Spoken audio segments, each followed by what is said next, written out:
किती दिवस मुक्काम आहे आता? जास्त दिवस राहू देणार नाही. तू फ्रेश होऊन घे बघू आधी, मग निवांतपणे बोलू आपण.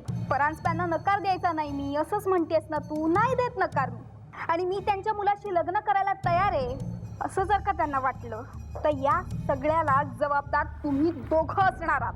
हे एवढं सगळं घडून सुद्धा तुम्ही तुमच्या प्रतीकसाठी आमच्या प्रियाचा हात मागितलात. प्रतीक पुढच्याच आठवड्यात मुंबईत येतोय, तेव्हा बार कधी उडवायचं ते ठरवून टाकू. तुम्ही माझी शपथ घेतली होती पुन्हा ड्रिंकला हात लावणार नाही म्हणून. बघा तुमच्या काकांचं खरं रूप. काल रात्रीपासूनच ढोसायला सुरुवात केली तुझ्या बापानं. हे पैसे पुरावा म्हणून माझ्या विरुद्ध उपयोगात आणले गेले असते, पण हा पुरावाच तुम्ही जप्त करून माझ्याजवळ आणून दिलात.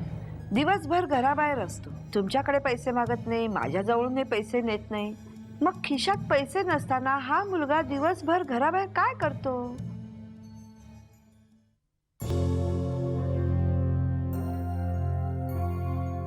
अहो हे बघा, आवी आल्यानंतर उगीच चिडचिड करू नका, रागवू नका, शांतपणाने घ्या.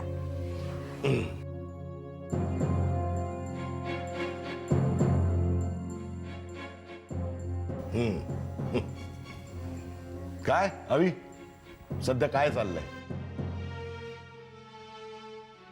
नाही म्हणजे हल्ली तू घरात कोणाशी काही बोलत नाहीस, कोणाला काही सांगत नाहीस, म्हणून आपला विचार. नाही बोलावंसं वाटत मला. नाकारत्याच्या शब्दाला किंमत असतेच कुठे. आवी, तुझ्याशी वाद करण्यासाठी तुला इथे बोलावलेलं नाहीये. त्यामुळे जे काही बोलायचं ते शांतपणाने बोल. बस बस बस बस ये बस. कमा.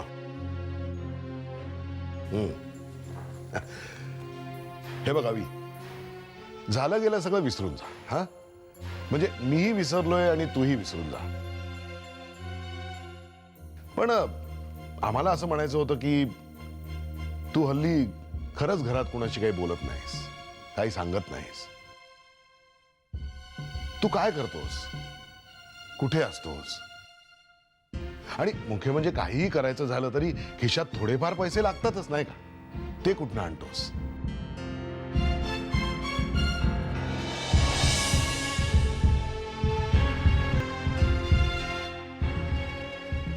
आवी, नोकरी करत होतो तेव्हाचे पैसे बँकेत शिल्लक आहेत अजून. मी कुणाही जवळ हात पसरायला जात नाही. आणि हो, मी बिझनेस सुरू करण्याचं ठरवलंय. म्हणजे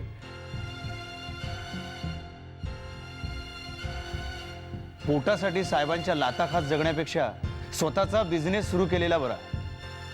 अरे वा, गुड गुड डिसिजन. कसला डोंबलाचं गुड? अहो, धंदा रक्तात असावा लागतो. पंजाबी, गुजराती, मारवाडी यांना ते जमतं, आपल्याला जमणार आहे का? हेच हेच ते. म्हणून मी कुणाशी काही बोलत नाही आणि कुणाला काहीच सांगत नाही. म्हणजे प्रोत्साहन द्यायचं सोडून मागे मागे ओढायचं बस. एक मिनिट. नाही अवी, म्हणजे मला काय म्हणायचंय, तू बिझनेस करण्याचा निर्णय घेतलायस, मला खूप आवडलाय तुझा निर्णय. हो, म्हणजे माझी तुला काय मदत लागली तर सांग जरूर. पण त्याआधी तू कोणता बिझनेस करायचं ठरवलंयस, त्यासाठी भांडवल किती लागणार आहे? मला तुमच्याकडून एका पैशाचीही मदत नकोय.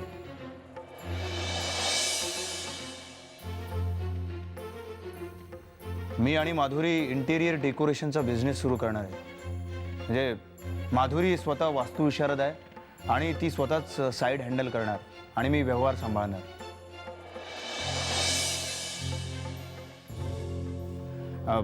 सुरुवातीची गुंतवणूक सुद्धा माधुरीच करणार आहे. So any objection? No no, not at all. Go ahead.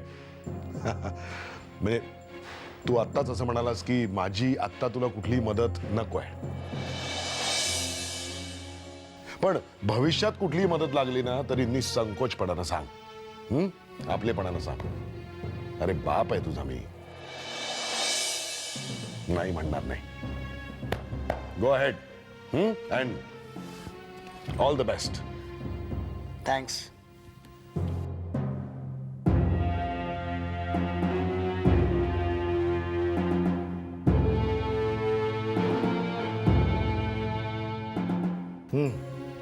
काय आशा? परस्पर बिझनेस करायचा निर्णय घेतलेला आहे. दोघांनी लग्न करायचा निर्णय घेतला असेलच. आता अक्षता टाकायचा जरी योग आपल्याला मिळाला ना तरी पुष्कळ झाला असं म्हणेन मी.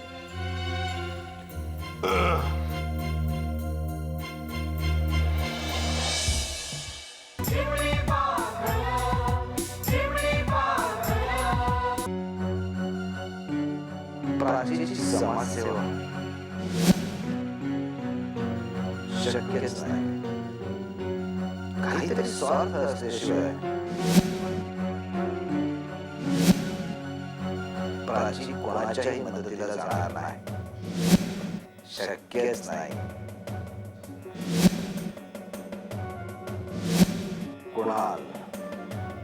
कुणाला आपली ओळख बदलली. मिलिंद पवार असं नाव का सांगितलं असेल? कोणाच्या सांगण्यावर?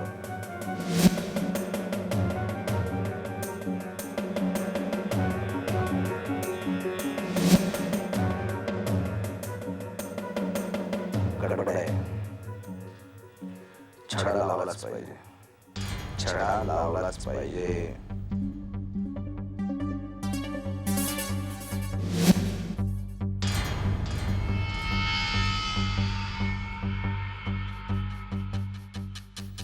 अरे वा, लेकिनी चांगलाच दम भरलेला दिसतोय. सकाळ उलटून गेली, रात्र व्हायला आली, तरीही तुम्ही अगदी तोल न जाता ताठ उभे आहात.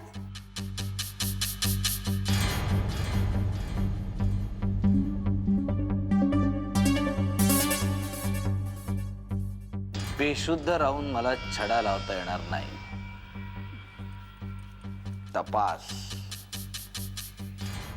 तपास करायचा असेल तर शुद्धीतच राहावं लागेल. तपास? कसा तपास?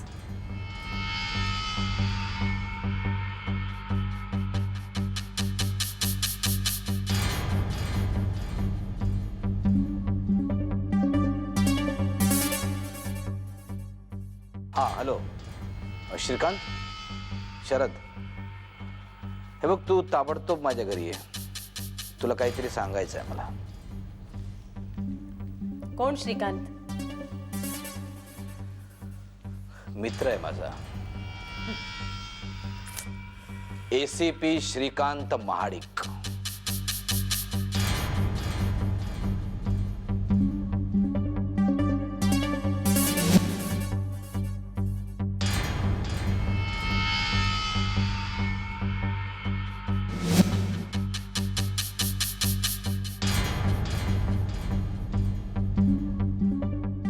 ACP श्रीकांत महाडिक? शरदने याला कशासाठी घरी बोलवलं असेल?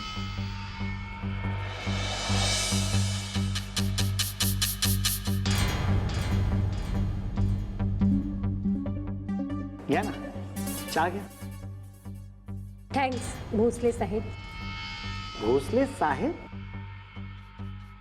फार वृक्ष वाटतं ना ऐकायला कानाला. तुम्ही संजय म्हणा मला. नाही म्हणजे मैत्री केल्यासारखं वाटतं.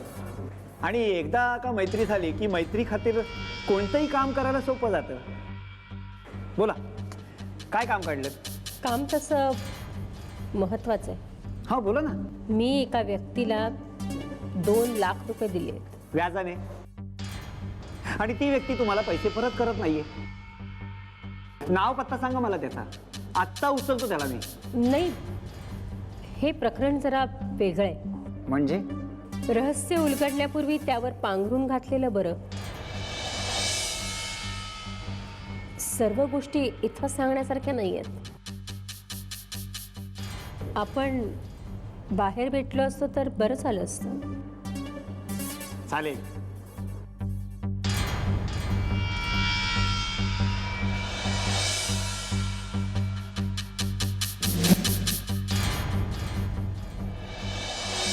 ऐकलं नाहीत ना माझं? काय झालं? सीमा आलीच ना परत घरी? दादा, समीर, जे झालं ते योग्य नाही झालं हे खरं आहे, पण तरी पण काय, त्यातून काहीतरी मार्ग काढायला पाहिजे, हेच ना? मार्ग फक्त एकच आहे. मी स्वतः जाणार आहे बेंगलोरला आणि त्या मोहनच्या 2 कानाखाली वाजवणार आहे.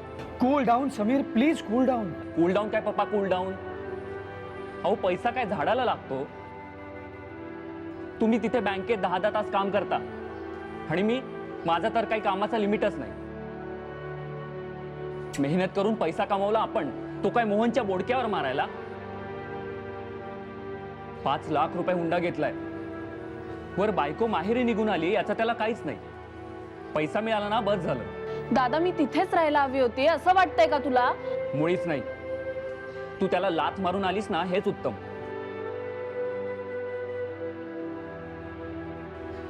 मला फक्त एवढंच म्हणायचंय की आपल्या मेहनतीचा पैसा मी त्याला असा पचू देणार नाही. म्हणजे मी स्वतः जाणार आहे बेंगलोरला. माझी बहीण परत आली, मग आमचे पैसे पण परत करा, असं ठणकावून सांगणार आहे. आणि जर पैसे परत नाही दिले तर आय स्वेअर त्या मोहनला मी सोडणार नाही.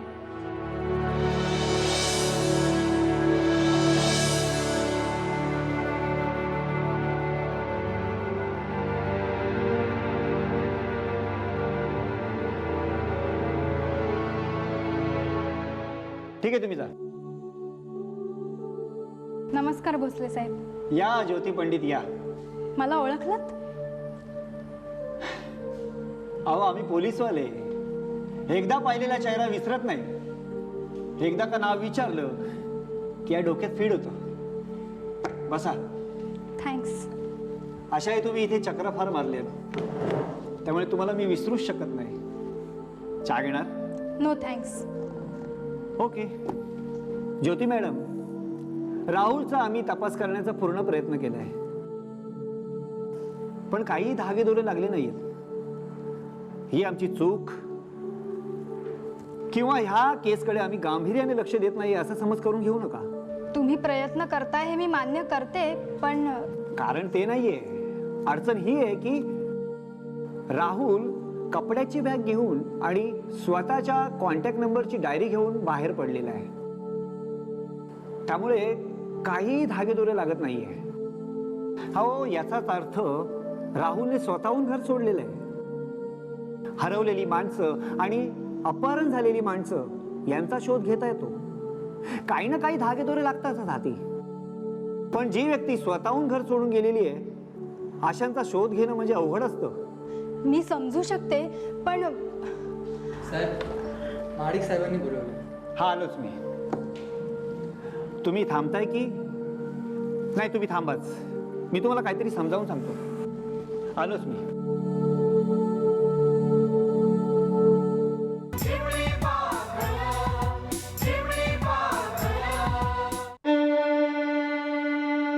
अरे दादा, अजून झोपला नाहीस?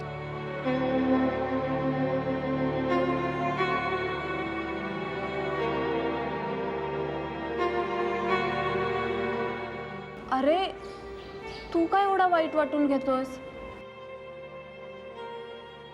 हे बघ, ते घर सोडण्याचा निर्णय मी स्वतः घेतलाय ना, आणि अत्यंत विचारपूर्वक निर्णय घेतलाय मी तो.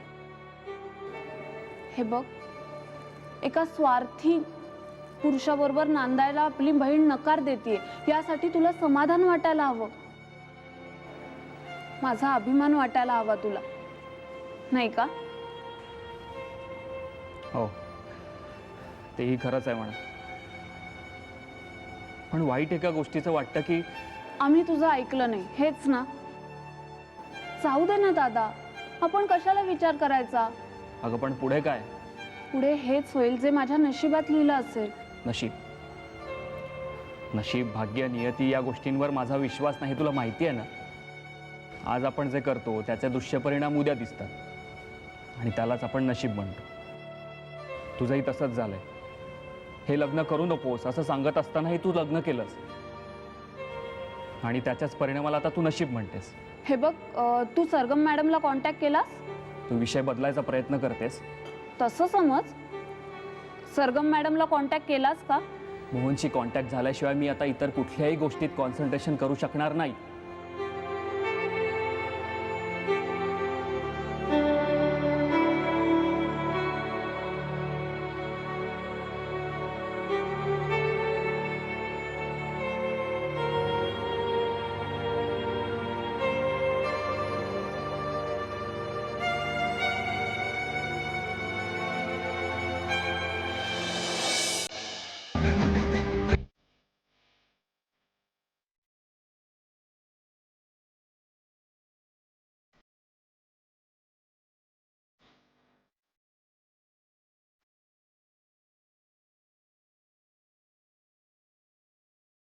प्रिया, तू जरा नीट विचार कर.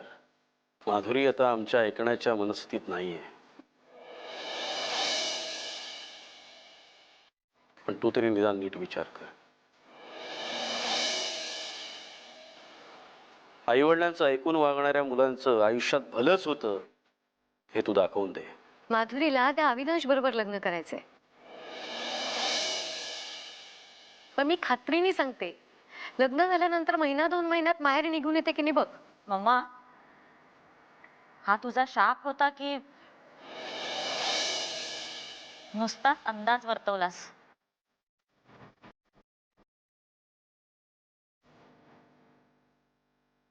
प्रिया, मला खरं सांगशील?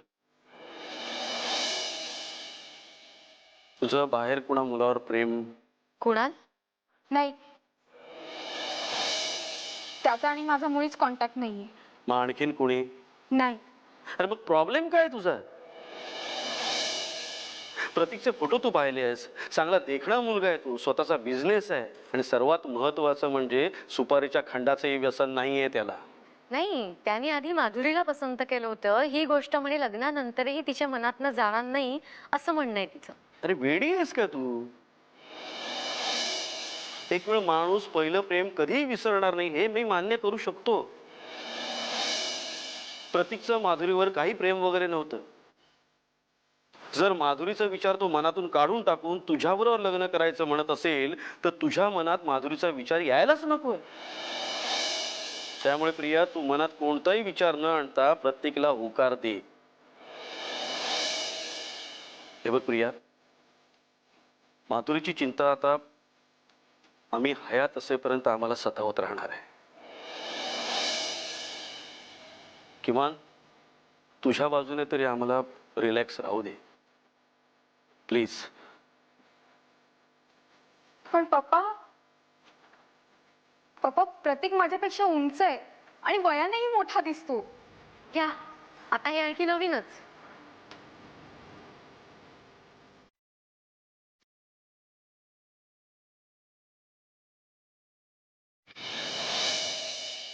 काय झालं? प्राचीने काही केलं का?